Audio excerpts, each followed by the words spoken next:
Gol Roberto Firmino dianulir wasit karena dianggap offside dalam laga pekan ke-11 Liga Inggris Aston Villa versus Liverpool Sabtu 2 November 2019 petang. Dibatalkannya gol tersebut berakibat rasa jengkel sang pelatih Liverpool Jurgen Klopp. Dibuat jengkel oleh VAR dan Aston Villa secara mengejutkan pula unggul terlebih dahulu dari Liverpool. Gol Aston Villa dicetak Mahmoud Trezeguet pada menit ke-21 memanfaatkan umpan John McGinn dari tendangan bebas. Trezeguet berhasil memasukkan bola ke gawang Alisson Becker. Liverpool sempat membalas pada menit ke-28 umpan Sadio Mane diterima Roberto Firmino dan dikonversikan menjadi gol. Tetapi gol tersebut dianulir setelah asisten wasit mengangkat bendera offside terlebih dahulu.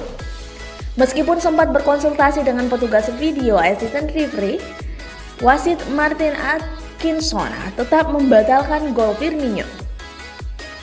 Liverpool berhasil membalikan keadaan menjadi 2-1 melalui gol Andrew Robertson dan Sadio Mane di 10 menit terakhir. Pertandingan itu kemudian membuat skuad Jurgen Klopp keluar sebagai pemenang. Namun ada satu hal yang membuat pelatih Liverpool Jurgen Klopp jengkel pada pertandingan tersebut. Gol Firmino di babak pertama yang dianulir ternyata sedikit berbau kontroversi. Setelah melihat tayangan ulang, striker tim nasional Brasil itu berada dalam posisi onside. Hanya ketiaknya yang berada sedikit lebih maju dari bek terakhir Aston Villa. Klopp menanggapi hal itu dengan cukup serius. Ia mengatakan jika keputusan seperti itu bisa membuat pelatih dipecat oleh klub. Klopp juga merasa VAR tidak difungsikan secara baik ketika Divock Origi dilanggar di kotak penalti serta sepakan Alex Oxlade-Chamberlain yang mengenai tangan bek Aston Villa Matt Targett tidak membuahkan penalti untuk Liverpool.